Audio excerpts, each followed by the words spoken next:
सुनवाई के दौरान इस्लामपुर बीडीओ ऑफिस की दूसरी मंजिल पर लाइन में खड़े लोगों को अचानक नीचे उतरकर नई लाइन में खड़े होने का निर्देश दिया गया। ऊपर से नीचे आने के इस अचानक फैसले से आम लोगों को परेशानी उठानी पड़ी। लोग फिर से लाइन में लगने के लिए नीचे भागते दिखे। दूर दराज से आए आम लोगों ने शिकायत की कि वे सुबह से दूसरी मंजिल पर लाइन में खड़े हैं। लंबे इंतजार के बाद बुजुर्गों और बीमार लोगों को ऐसे निर्देश से बहुत ज्यादा दिक्कत हुई। आरोप है कि कई लोगों को जल्दी जल्दी सीढ़ियां उतरते समय शारीरिक संबंधित समस्या बढ़ गया। खासकर बुजुर्ग और महिलाओं को काफी कष्ट होने के आरोप लगाया गया है। समस्या স্যার এই যে এনআরসি সম্বন্ধে আমাকে নোটিশ হয়েছে, নোটিশ হওয়ার কারণে আজকে এনআরসি সরব হবে। এইখানে আসলাম, এখানে অনেক সকালে এসেছি, এসে লাইনে দাঁড়াবে উপরে। এখন উপরে 1 ঘন্টা ভরে দাঁড়িয়ে আছি, 1.5 ঘন্টা ভরে দাঁড়িয়ে আছি। এখন সাড়া দিল আবার চলে যাও নিচে।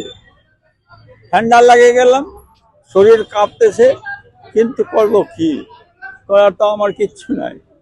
কোথা থেকে আসছেন কাকা? আমার শিয়ালি অঞ্চল থেকে আসছি, বাড়ি আমার গ্রামঢলি। আপনার চোখে জল কেন?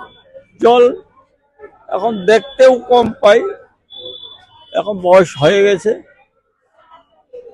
তো কি সমস্যা হচ্ছে? ওই সমস্যা আমার এই যে এনআরসি সম্বন্ধে একটা নোটিশ হয়েছিল। হ্যাঁ, তো আপনি তো উপরে লাইনে দাঁড়িয়েছিলেন না? হ্যাঁ, উপরে দাঁড়িয়েছিলাম, নিচে আসলেন? এখন নিচে আসলাম। ওই উপরের লোক বললো যে নিচে যেতে হবে। তো বারবার উপর নিচে করতে কষ্ট হচ্ছে না? কষ্ট হলে আমরা তো যেটা সাহেব বলবে সেটা তো আমাকে করতে হচ্ছে। এখন করার আমার কিচ্ছু নাই। কি চাইছেন এখন? এখন আমার সুরাস্তা চাচ্ছি যে এইটাই যদি আমরা হাজির হয়ে বা এইটা যদি আমরা কল করতে পারি, সুফল করতে পারি। তো এই যে বারবার উপর নিচে করছেন, কষ্ট হচ্ছে? হ্যাঁ, কষ্ট তো হবে, কষ্ট ছাড়া তো আমার তার কোনো হাত নাই এখানে। প্রশাসনের উদ্দেশ্যে কি বলবেন? পরশা সেটাই বলবো আমরা, যে এই ব্যাপারটা কি কেন হচ্ছে, কি হলো, কেন হলো, কি কেন হলো? যে এনআরসিটা যে এসিআরটা যে লাগু হলো, কারো ভালো কারো খারাপ, না, না, এইটা কেন হলো? আপনি আসলেন, তারপরে হয়রানির শিকার হচ্ছেন, উপর নিচে করতে হচ্ছে। হ্যাঁ, এখন উপরে ছিলাম, এখানে নিচে যাও, যে এখানে হবে না, নিচে যাও।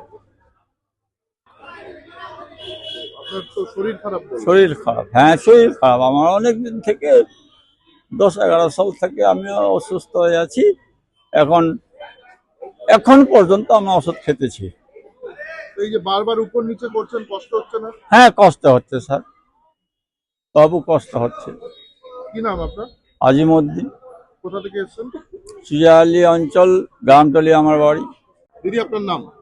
শিখারানী দাস, কোথা থেকে এসেছেন? অলিগঞ্জ, কালীবস্তি। বলছি, কিসের জন্য এসেছেন? এসআইআর এর হিয়ারিং? হিয়ারিং এর নাম আসছে ওখানে। আচ্ছা, মানে কি সমস্যা আপনার?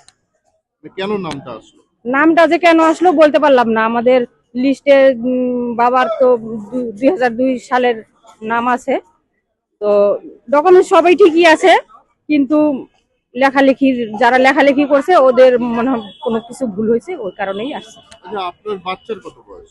9 মাস।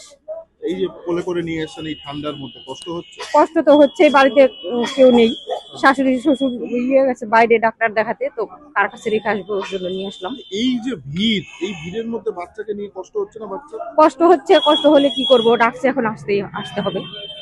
আচ্ছা, একবার উপরে একবার নিচে এরকম করছে, এটা তো আরো কষ্ট হচ্ছে। আরো কষ্ট হচ্ছে, কিন্তু আমার কারণে বেশি কষ্ট হচ্ছে। আমার একটা অসুবিধা আছে, আমি সিঁড়ি উঠতে নামানামি উঠাউঠি করতে পারবো না, তবু আজকে ডাকা হয়েছে, ওর জন্য আসছি। কষ্ট হচ্ছে? হ্যাঁ, আমার অনেক বড় একটা সমস্যা আছে, কিন্তু আমি সিঁড়ি উঠতে পারবো না, তবু উঠলাম একবার, আবার নিচে আসলাম। তার মধ্যে বাচ্চা? হ্যাঁ, বাচ্চাটা যখন হয়েছে সিজারে, তখন ওই যে পেছাবের ইটা কাটা পড়ছিল, ওটা সেলাই করা আছে, আমাকে সিঁড়ি উঠাও বারণ আছে। হ্যাঁ, উঠতে হচ্ছে, তবু উঠলাম। আবার বাচ্চা কান্নাকাটি করতেছিল, চলে আসলাম, লাইনে দাঁড়ালাম। এখন কি চাইছেন? মানে এই যে একটা হয়রানির শিকার হচ্ছেন, কি চাইছেন? কি চাইবো, ওটা সমস্যাটা যখন ডাকা হয়েছে তো ঠিক হোক। কি বললেন নাম? শিখারানী দাস।